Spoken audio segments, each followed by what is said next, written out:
Salmo 84, um dos textos que eu vejo como preciosos, maravilhosos da palavra do nosso Deus. Vamos fazer a leitura de forma responsiva. Eu lerei os versos ímpares, os irmãos lerão os versos pares, quando a palavra do Senhor nos diz assim, no Salmo 84, como amáveis são os teus tabernáculos, Senhor dos exércitos. A minha alma anela e até desfalece pelos átrios do Senhor. O meu coração e o meu corpo cantam de alegria ao Deus vivo. O pardal encontrou casa, e a andorinha ninho para si, onde acolhe os seus filhotes. Eu, os teus altares, Senhor dos exércitos, Rei meu e Deus meu. Como são felizes os que habitam em tua casa, louvam-te sem cessar. Bem-aventurado o homem cuja força está em ti, em cujo coração se encontram os caminhos aplanados. Ao passarem pelo vale de Baca, fazem dele um lugar de fontes. As chuvas de outono também o enchem de cisternas. Vão indo de força em força, e cada um deles aparece diante de Deus em Sião. Ouve a minha oração, ó Senhor Deus dos exércitos. Escuta-me, ó Deus de Jacó. Olha, ó Deus, escudo nosso, e contempla o rosto do teu ungido. Melhor é um dia nos teus átrios do que 1000 noutro lugar. Prefiro ficar à porta da casa do meu Deus a habitar nas tendas dos ímpios. Porque o Senhor Deus é só o escudo, o Senhor dá graça e glória. Nenhum bem sonega aos que andam retamente. Ó Senhor dos exércitos, feliz o homem que em ti confia. Vamos orar mais uma vez. Senhor Deus e Pai, queremos te agradecer, ó Deus, por esta noite, pela tua palavra, pela alegria da tua casa. Queremos te pedir agora que o Senhor fale conosco através desse texto que é tão conhecido de todos nós, mas que mais uma vez, Pai, o Senhor possa usá-lo para abençoar a nossa vida, para falar ao nosso coração. É assim que nós te oramos e te agradecemos, porque o fazemos em o nome santo de Jesus Cristo, o teu Filho amado. Amém. Meus amados irmãos, eu diria para vocês nesta noite que a gente nunca viveu uma época com tanta exposição à mensagem da Bíblia Sagrada. Nunca houve uma época onde as pessoas têm a todo tempo, em diversas mídias, a palavra de Deus sendo exposta. A gente nunca viveu uma época onde se pode comprar uma Bíblia cara, às vezes por R$200, mas se pode comprar uma Bíblia por R$2, R$3, ou até mesmo ter uma Bíblia no próprio smartphone. É uma época muito interessante, porque a religião, a fé, ela está no contato diário das pessoas. É algo impressionante o que vem acontecendo. Mas, ao mesmo tempo, nós vivemos uma época na qual as pessoas estão profundamente desestimuladas, ofendidas, chocadas, desanimadas, desalentadas, por conta de algum dissabor, de algum problema, de alguma dificuldade vivida na relação dentro da igreja, ou com um pastor, ou com um presbítero, ou com algum irmão ou irmã, e por conta disso, essas pessoas dizem que agora a melhor coisa que se pode fazer é estar em casa, é assistir o culto pela televisão, ou até mesmo fazer o próprio culto em casa, sem ir mais ao templo. Até criaram um programa de rádio, né? Cristo em Casa, não é assim? E também cresce cada vez mais o número dos chamados desigrejados, ou, como alguns preferem, os sem igreja, né? Então, isso é muito comum nesses dias. Mas, ao contrário do que eu estou falando para vocês nesta noite, o Salmo 84, ele vai falar de alguém muito espiritual, de alguém muito desejoso de ter comunhão com as coisas de Deus, com Deus, e esse alguém está longe da casa de Deus, longe do templo. E essa pessoa sente saudade do templo. Ela tem vontade de estar no templo, ela tem uma vontade incrível de poder voltar a cultuar, de estar diante da presença de Deus. E hoje eu cheguei aqui muito cedo, cheguei aqui em torno de 3h30 e comecei a estudar, ler, me preparar, orar, pensar em tantas coisas. Eu bati uma foto daqui, está na internet a foto.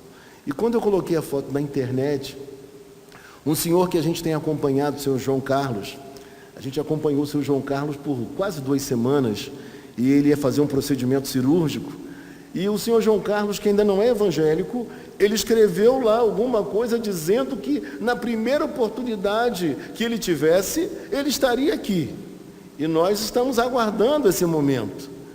Em ato contínuo, um outro rapaz lá do Centro-Oeste, que é meu amigo também, conheci pela internet, me mandou uma mensagem dizendo: olha, quando eu for a Niterói, eu irei à sua igreja, quero conhecer a igreja Betel.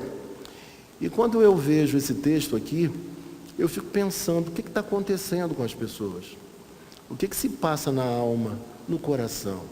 Será que os motivos para esse descontentamento, para esse dissabor que muita gente está vivendo, será que isso é legítimo?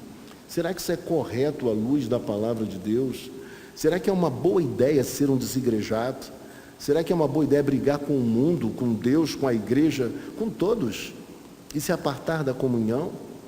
Quando a gente olha para esse texto aqui, veja comigo no versículo 1, o texto diz assim: quão amáveis são os teus tabernáculos. O salmista fala que para ele, os tabernáculos de Deus não são qualquer coisa, são amáveis.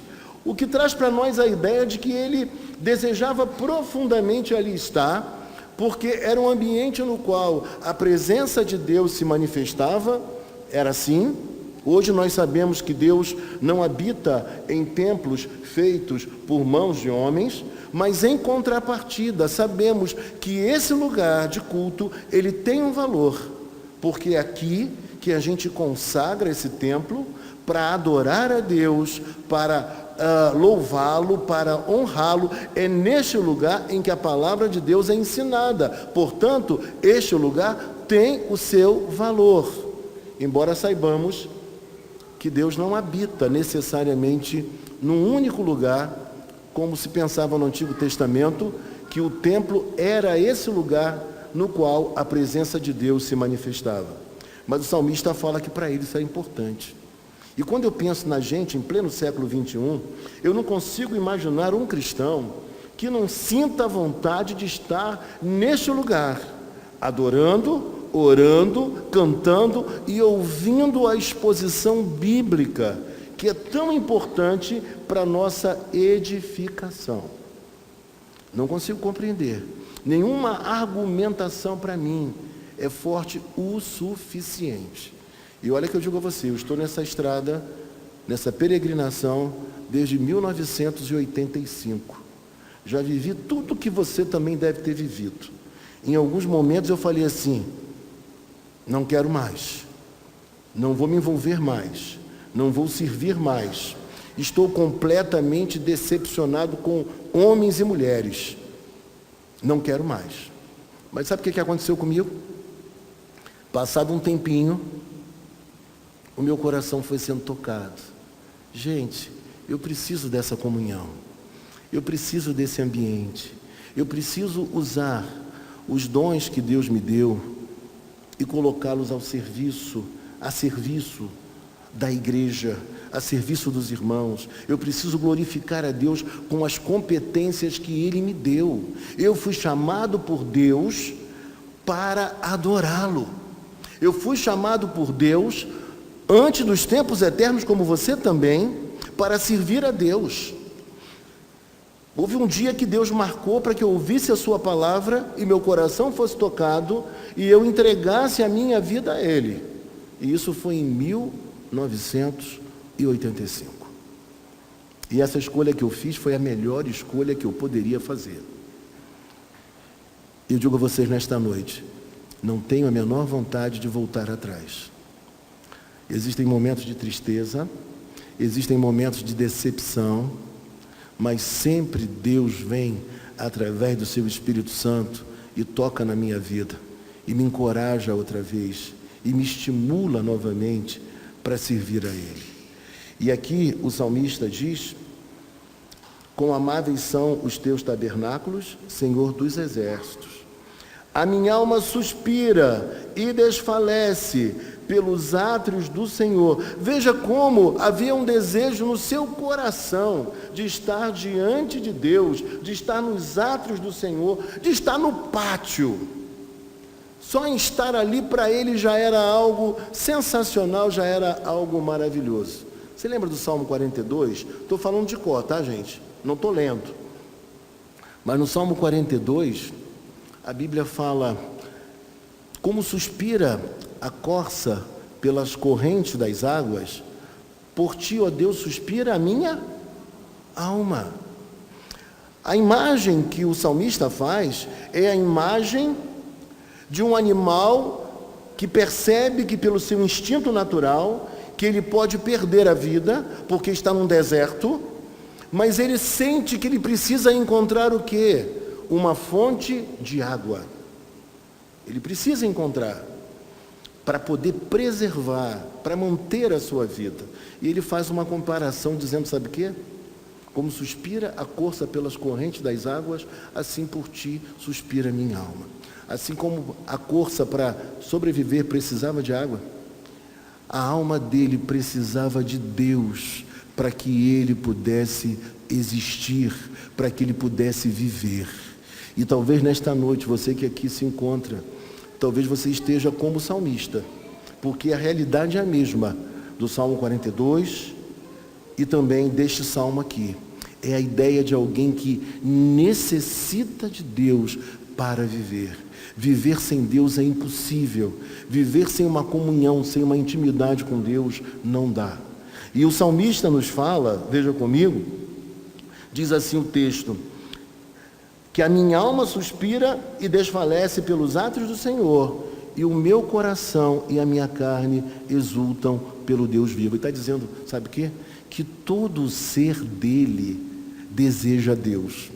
Não é só a alma, mas é o coração também, é a carne também, é o ser integral que precisa, que necessita, que busca e que quer Deus. É ele todo.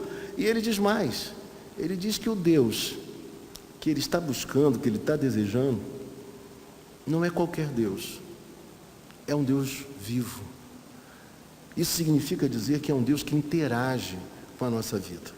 É um Deus que penetra na nossa história.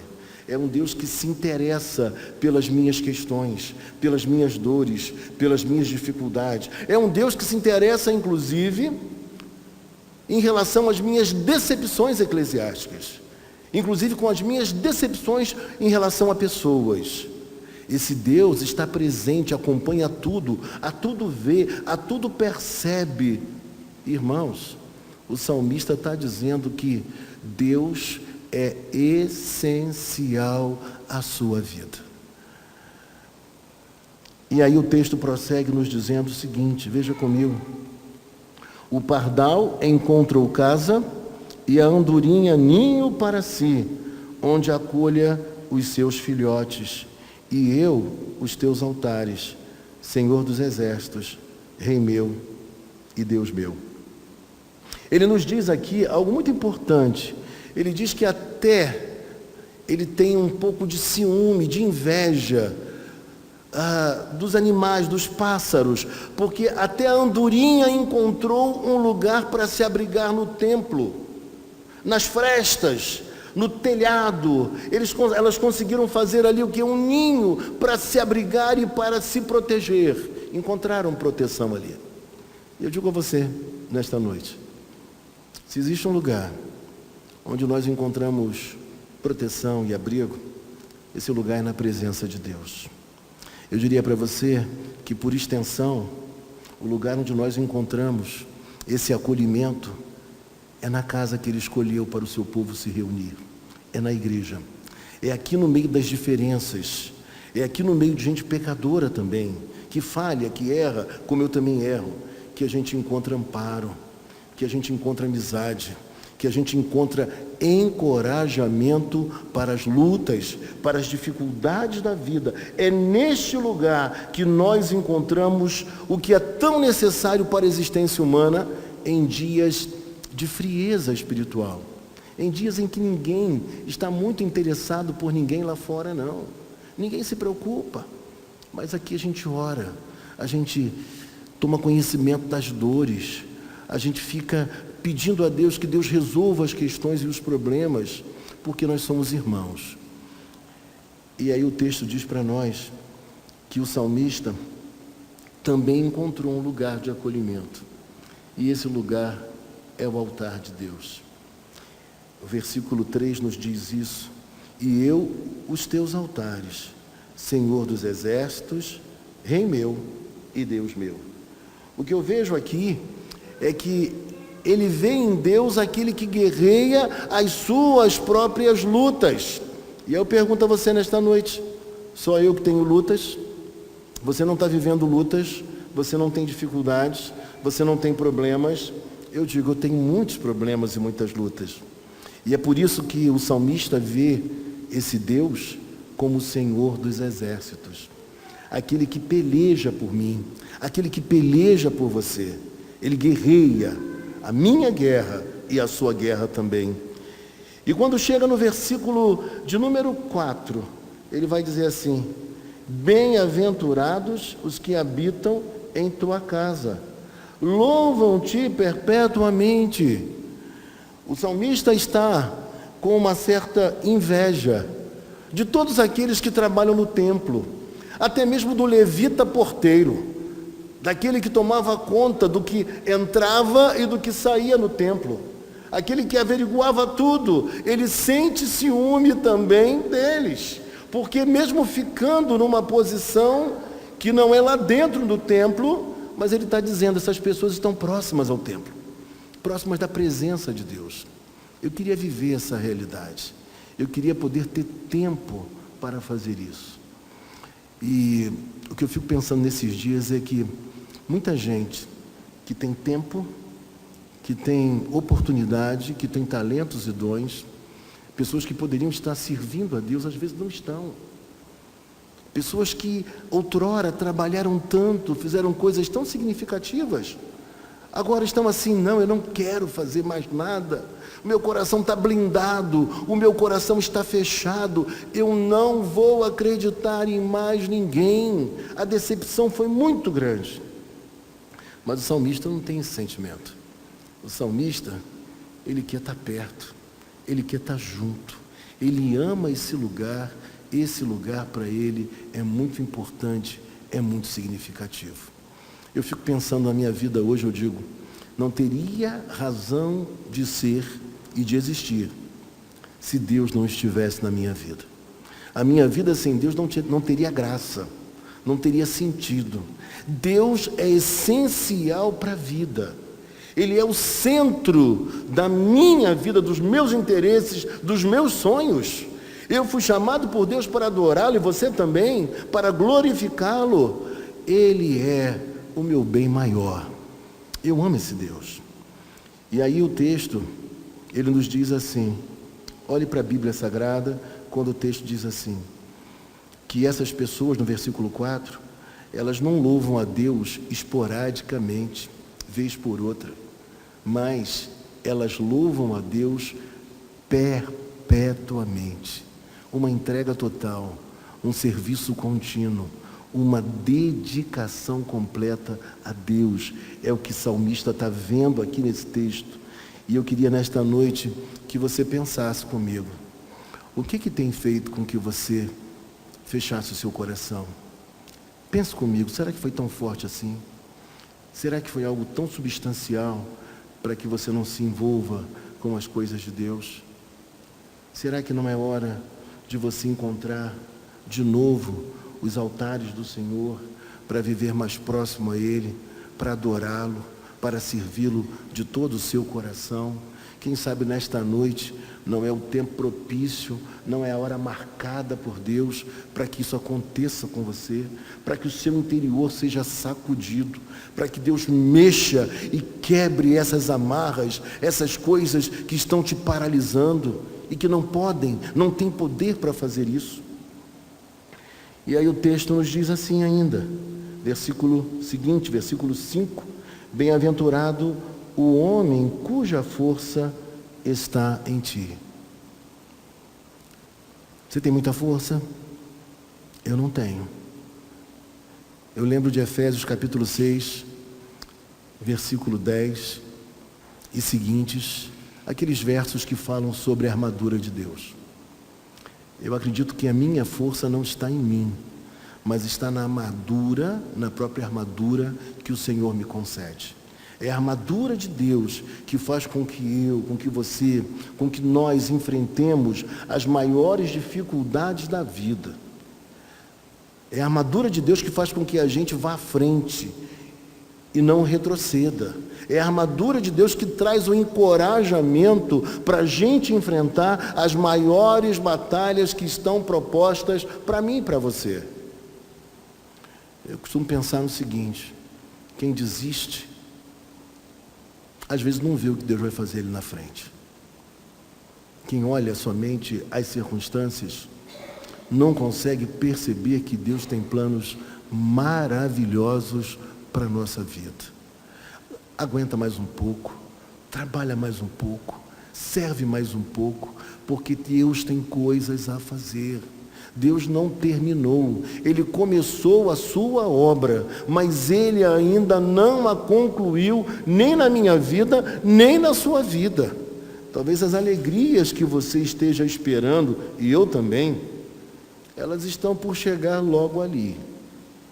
Eu nunca me esqueço e sempre repito, que alguém disse que o ponto mais escuro de uma noite é aquele que na sequência seja o meu dia.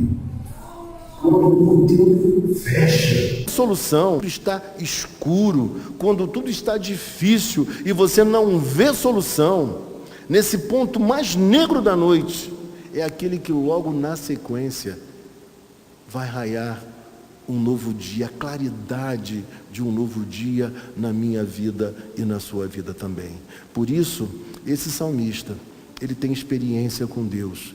E ele não desiste de acreditar e ele anseia estar mais perto da presença e da casa do Senhor. Olhe para a sua Bíblia, querido, quando o texto nos diz, veja comigo, versículo 5, bem-aventurado o homem cuja força está em ti. A força não está em nós.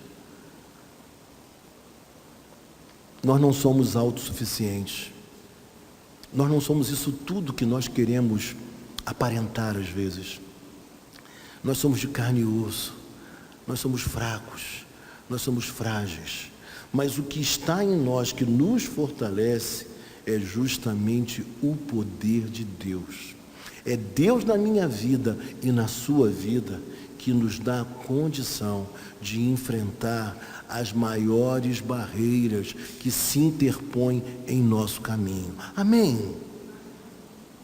E aí, na sequência, o texto vai nos dizer assim, veja comigo, em cujo coração se encontram os caminhos aplanados, o qual, passando pelo vale árido, faz dele um manancial, de bênçãos o cobre a primeira chuva.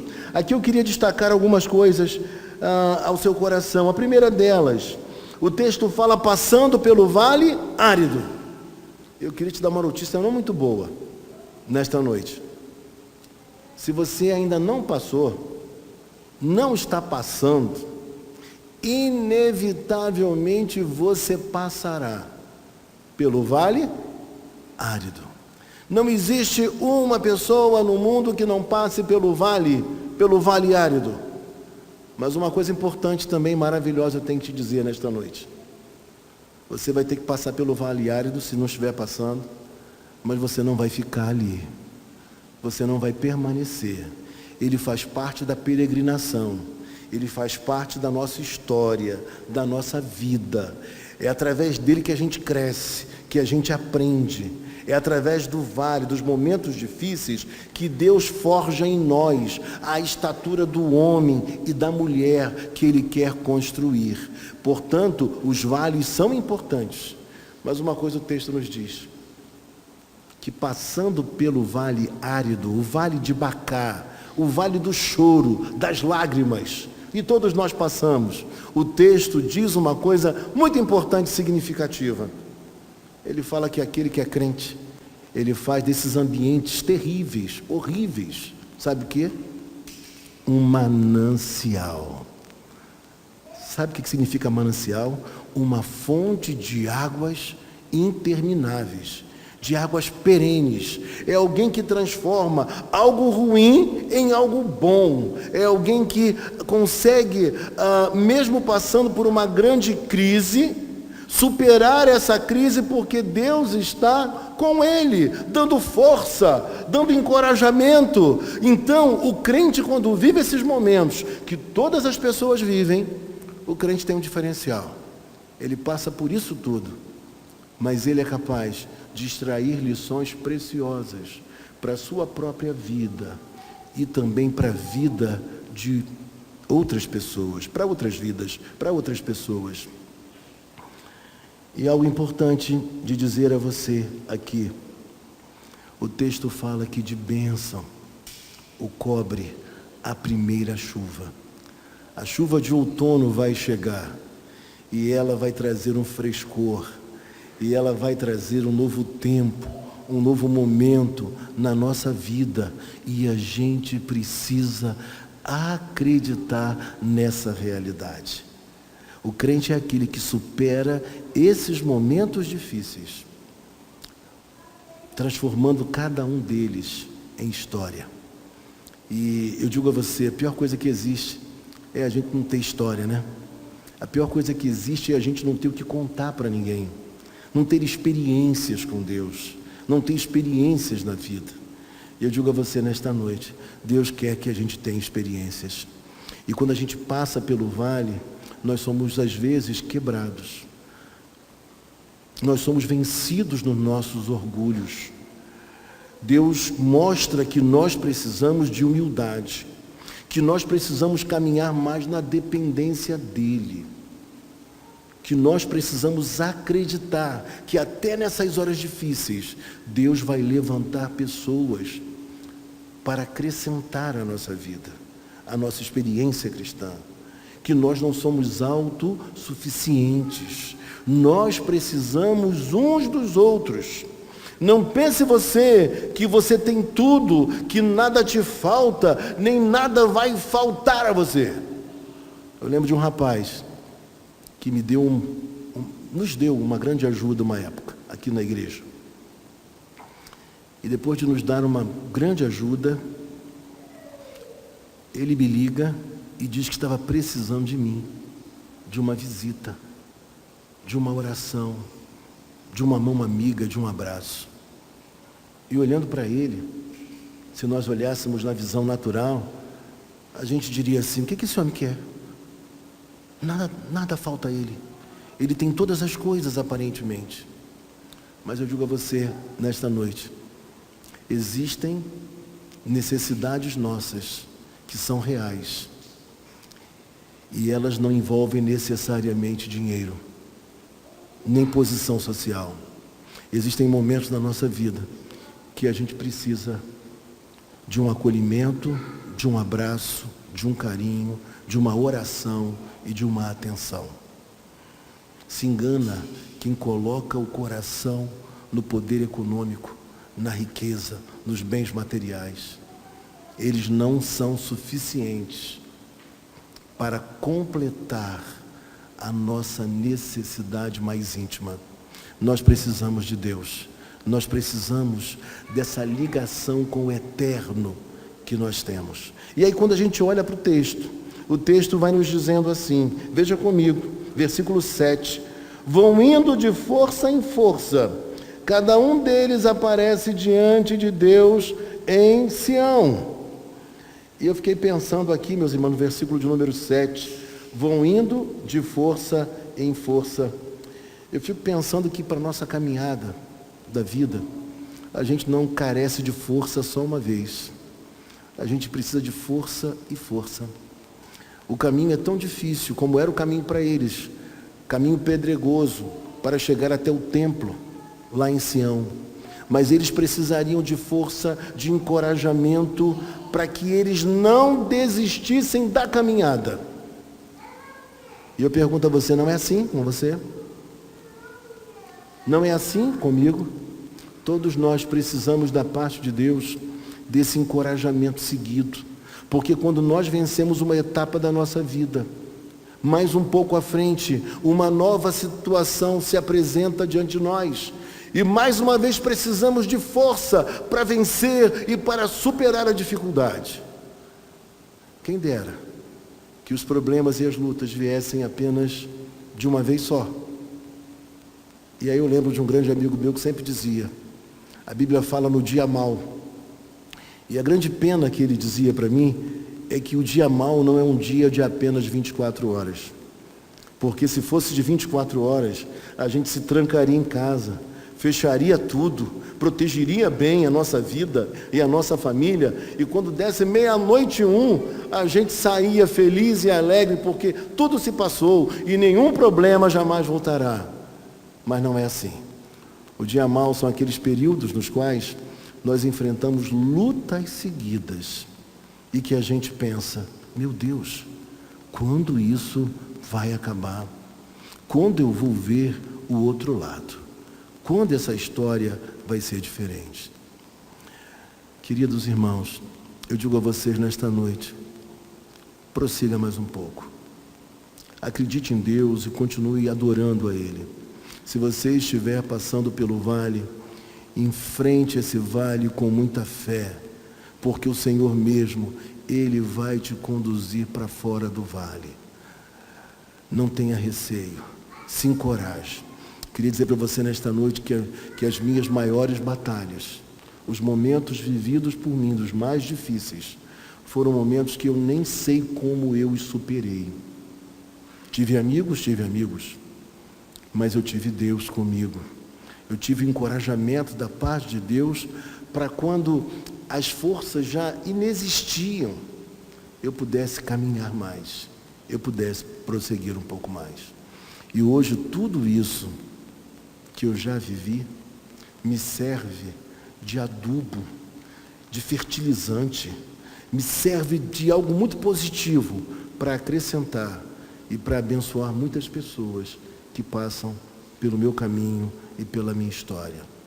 A grande diferença do crente para o descrente é que o crente pode não entender por que as coisas estão acontecendo como elas estão acontecendo. Por isso, o crente, ele é aquele que lamenta. Sabe qual a diferença de lamentação para murmuração?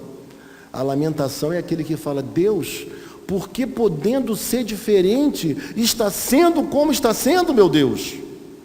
Mas ele não perde a fé, ele não deixa de acreditar, ele não desanima. Mas aquele que murmura, o que ele faz? Diante da dificuldade da luta, ele abandona Deus. Ele diz que não quer mais saber de Deus. Mas o crente não faz isso.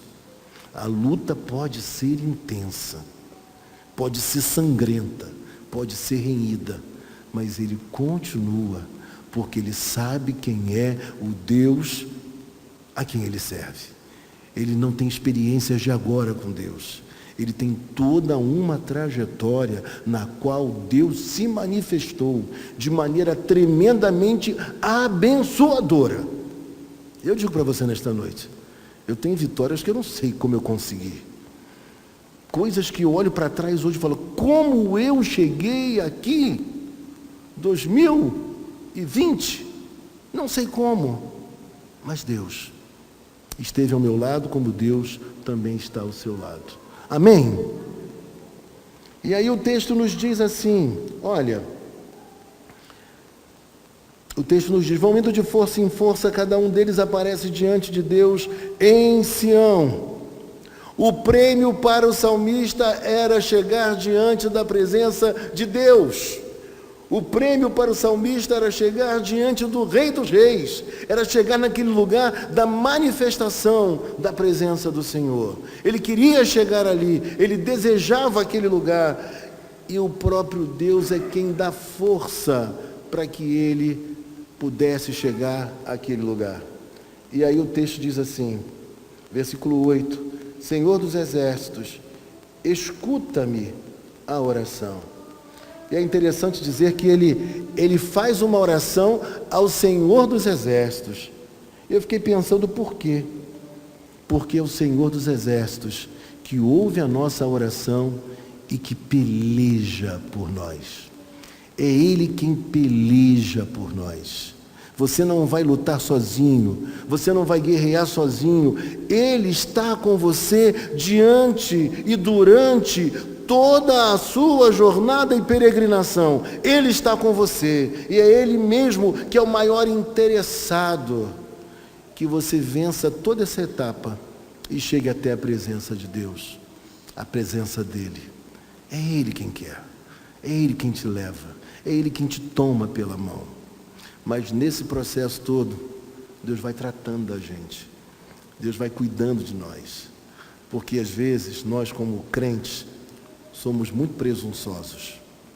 Às vezes a gente pensa que a gente tem resposta para tudo, que a gente sabe tudo, que a gente conhece tudo.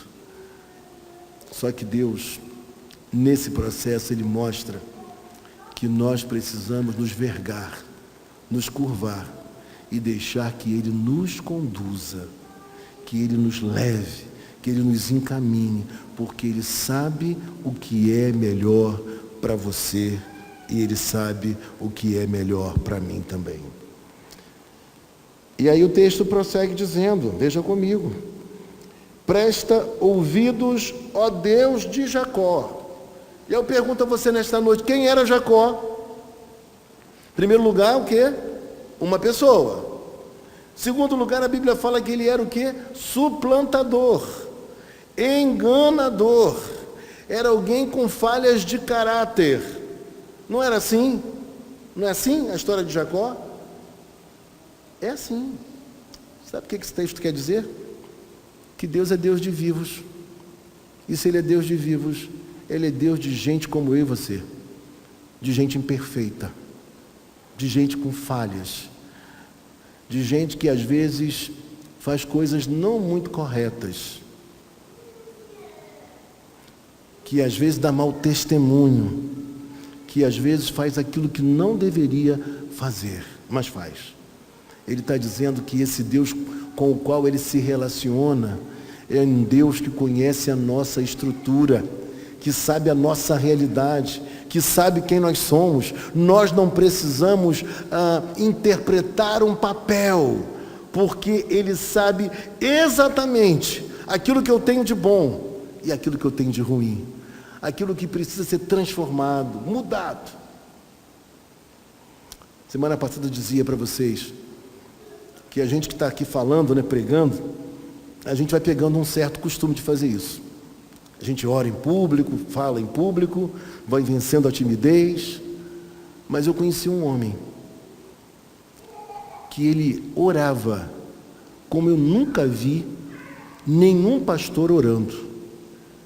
O homem tinha uma facilidade na oratória, que era uma coisa impressionante. Quem olhava para ele dizia, esse homem é um homem extremamente santificado, que tem uma comunhão com Deus como ninguém. Mas aquilo não passava de uma casca, de uma aparência apenas. Mas uma coisa é importante dizer: se aquele homem um dia se arrepender dos seus pecados, esse Deus que é Deus de vivo, que é Deus de Jacó, esse Deus tem poder de transformar aquele coração, de transformar aquela vida. O importante é isso. Mas o grande problema hoje é que as pessoas não estão se abrindo para que Deus as transforme. E Deus quer mudar, Deus quer transformar, Deus quer conduzir cada um de nós pela estrada da vida, pela peregrinação, como o salmista conta aqui a história. E aí o texto prossegue nos dizendo assim: Versículo 9: olha, ó Deus, escudo nosso, e contempla o rosto do teu ungido. Observe comigo uma coisa. Ele fala que esse Deus é a sua proteção. Ele é escudo nosso. Eu pergunto a você nesta noite, seja você um adolescente, seja você um adulto, você está precisando de proteção? Está se sentindo vulnerável? Está se sentindo fraco? Deus é escudo nosso. Deus é proteção para a sua vida e para a minha vida também. E o texto diz assim para a gente, olhe para a sua Bíblia, versículo 10 diz: pois um dia nos teus átrios vale mais que 1000. Prefiro estar à porta da casa do meu Deus a permanecer nas tendas da perversidade. E quando a gente pensa em tendas da perversidade, você pensa naqueles lugares onde a presença de Deus, o nome de Deus, não é glorificado. Aqueles lugares onde Deus não é cultuado. Aqueles lugares onde se faz de tudo, menos o que agrada a Deus. E ele fala que ele prefere estar quanto tempo? O que o texto nos fala? Veja comigo.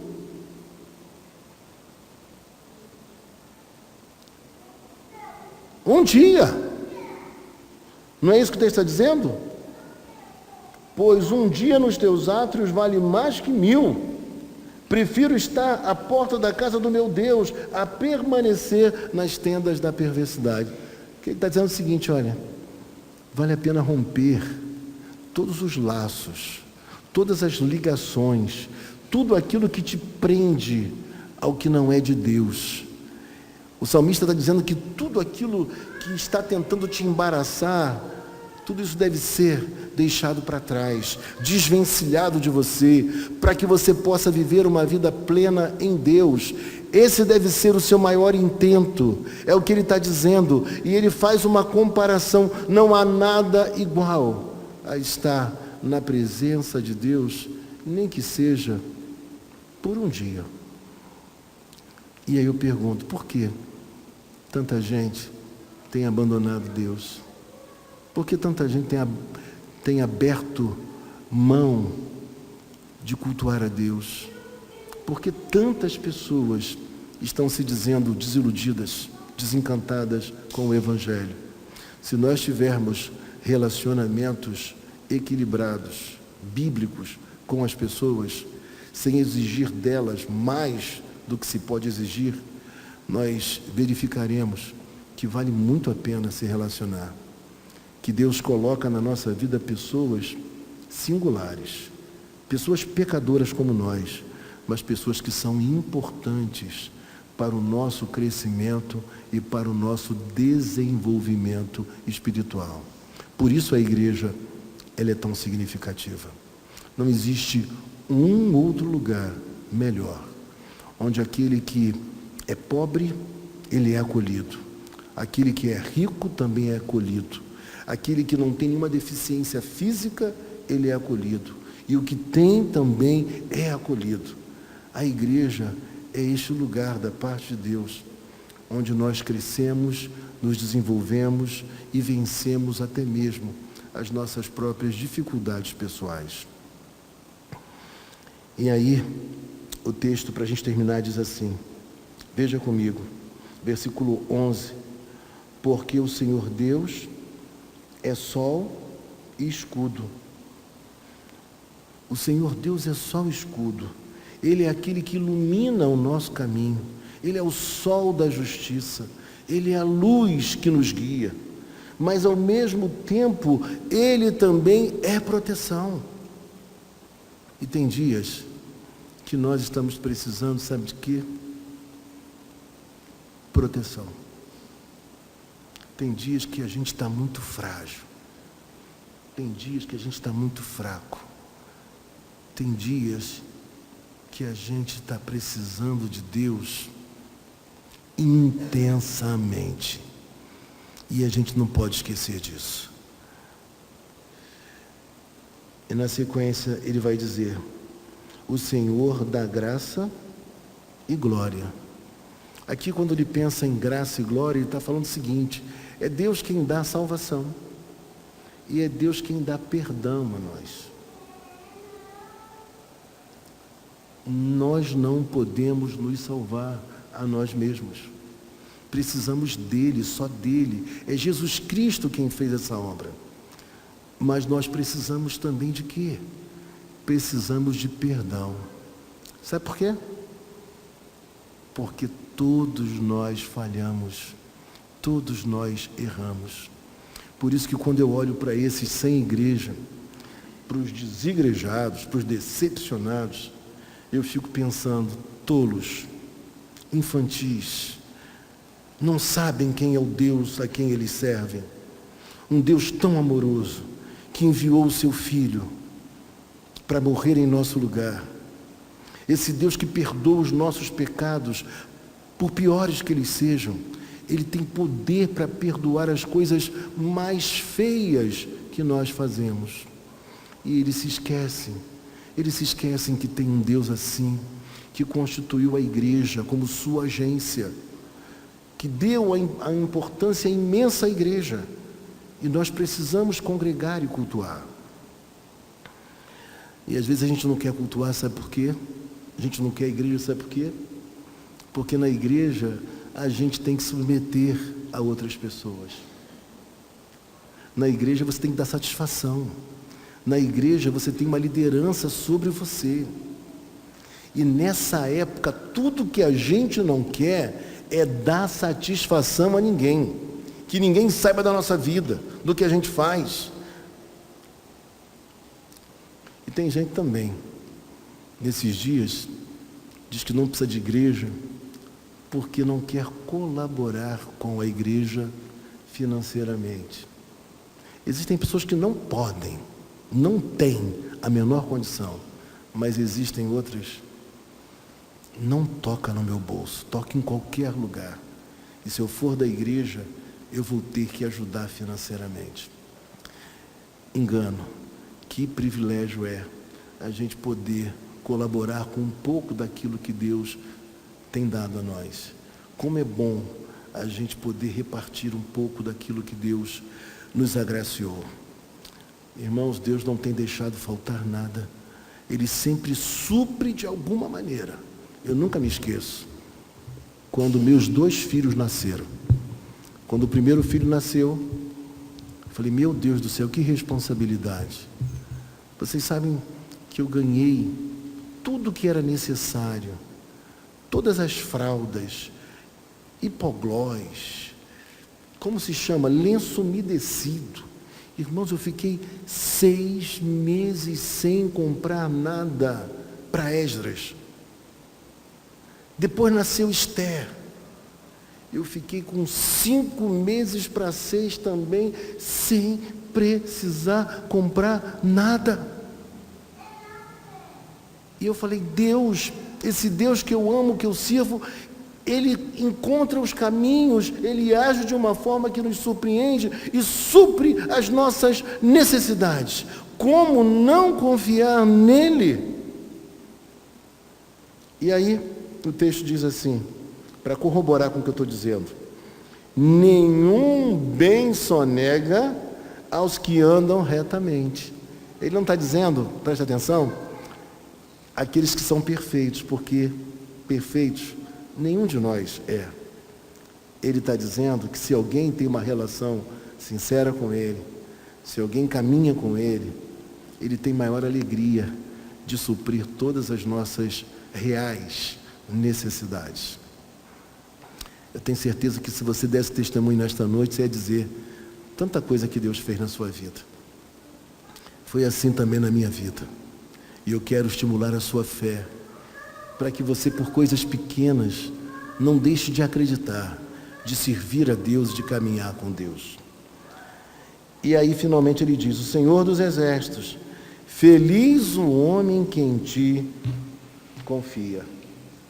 Pergunta a você nesta noite: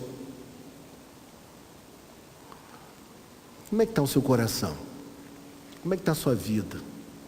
Como é que está a sua entrega? Você é membro de uma igreja evangélica? Eu não digo ser membro da Betel somente, não. Mas você é membro de alguma igreja evangélica local? Você está compromissado com o corpo local? Você precisa estar. Você precisa aprender da palavra. Você precisa ouvir. Você precisa prestar contas à sua liderança. Você precisa ser humilde e entender que Deus constituiu pessoas falhas para estarem sobre a sua vida, cuidando de você, te ensinando, te amando, cuidando da sua vida. E quando a gente faz isso, eu tenho certeza que Deus faz um tratamento maravilhoso no nosso interior. Cai a prepotência, cai a autossuficiência, cai a altivez de espírito, cai a máscara e a gente passa a viver uma espiritualidade autêntica, verdadeira na presença de Deus. Quero te dizer nesta noite, relembrando, que esse Deus a quem o salmista servia, em primeiro lugar, ele era um Deus que era tão significativo para o salmista, que o salmista não encontrava razão de ser e de existir sem ele. Primeiro ponto. O segundo ponto que eu queria que você pensasse, que todo o ser do salmista desejava esse Deus. O seu ser deseja Deus. Terceiro ponto que eu iria também destacar para vocês aqui. Esse Deus é um Deus tão maravilhoso que Ele nos fortalece durante a caminhada, mesmo quando as nossas forças estão se esvaindo. Outro ponto que eu queria que você memorizasse também nesta noite. Você vai passar pelo vale, está passando pelo vale ou passará pelo vale. Mas saiba de uma coisa, você não... Quem lembra? Mas você não o quê? Não permanecerá no vale. Outra coisa que você tem que lembrar, que o crente faz do vale o quê? Um manancial de águas. Ele é capaz de transformar tudo aquilo de mais difícil em coisa boa, em aprendizado, em ensino, em coisas que vão enriquecer a sua vida e a vida de outras pessoas. Quando a gente sai do vale, a gente sai outro, a gente sai diferente, porque a gente permitiu que Deus tratasse de cada um de nós e que Deus fizesse na nossa vida o que Ele deseja fazer. Nesta noite, eu sei que Deus está tratando de pessoas aqui. Eu sei que Deus está falando ao coração de algumas pessoas. E eu queria, nesta noite, orar por você ao final. Nós vamos cantar um cântico. Vou pedir ao Léo e à Bruna que nos ajudem. E depois eu vou orar por você. Quero orar pela sua vida, para que você nesta noite assuma um compromisso de viver para Deus, de servir ao Senhor numa igreja, de trabalhar na causa do Senhor, que você possa ser muito humilde e caminhar na dependência dEle, deixando que Ele trate de você. Deus não quer você indefinidamente no vale, Ele vai te tirar do vale. Vamos orar. Eu quero orar por você nesta hora, você que aqui está nesta noite. Se Deus falou o seu coração, eu quero pedir a Deus pela sua vida. Amém? Quero orar por você. Tem gente se ajoelhando, tem gente se curvando. Fique como você quiser, mas o importante é você não perder esse momento no qual Deus quer falar com você, Deus quer trabalhar no seu interior, no seu coração. Senhor Deus e Pai Celestial, nós queremos te agradecer, ó Deus, por esta noite, porque aprendemos um pouco mais da Tua Palavra, aprendemos que na vida nós passamos por coisas que nós não gostaríamos, passamos por vales, por dificuldades, mas tudo isso faz parte dessa peregrinação, até nós chegarmos finalmente na Tua presença definitivamente. Pai, obrigado porque o Senhor tem tratado de nós, o Senhor tem nos ensinado, Pai.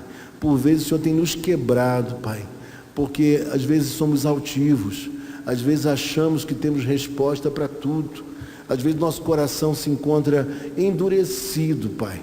Mas obrigado porque Teu Espírito Santo move dentro de nós. É o Senhor mesmo, através do Espírito Santo, que nos eleva na espiritualidade, que nos mostra a importância de caminharmos no temor do Senhor, de trabalharmos dentro de uma igreja, ó Deus amado, nos pertencendo mutuamente, pois somos um corpo, Pai. Obrigado, Deus, porque embora sejamos imperfeitos, Pai, é através de pessoas como nós que o Senhor vai aprimorando o outro, Pai, e também a nossa vida. Ó Pai, dá-nos a grandeza de perceber isso, Pai, porque é importante para o nosso próprio crescimento. Deus, obrigado, Deus, por esta semana, por tudo que aconteceu aqui na parte da manhã e agora também na parte da noite. Nós pedimos a Ti, Pai, que o Senhor nos conduza durante esta semana, Pai, mantendo o nosso coração aquecido e desejosos de viver para sempre na Tua presença, porque na Tua presença é que há delícias perpétuas. É diante de Ti, Pai, que a nossa alma se contenta, Pai. Obrigado, meu Pai, por tudo. Te oramos assim, te pedindo, Pai, que o Senhor também abra portas, Pai, para nós nesta semana. Portas para a evangelização, para a comunicação do Teu Evangelho. Portas, Pai amado, de emprego para aqueles que precisam de trabalho. Ó Deus amado, que o Senhor possa trazer também reconciliação nos nossos relacionamentos, na nossa casa, que haja quebrantamento, Pai. É o que nós te pedimos também e te oramos de forma agradecida, porque nós te oramos em o nome santo de Jesus Cristo, o Teu Filho amado. Amém. Vamos ficar em pé e receber a bênção. Que o amor de Deus o Pai, que a graça de nosso Senhor e Salvador Jesus Cristo, e que as doces, e eternas consolações do Espírito Santo sejam sobre todo o povo do Senhor, espalhados sobre a face da terra e sobre cada um de nós hoje aqui. Amém.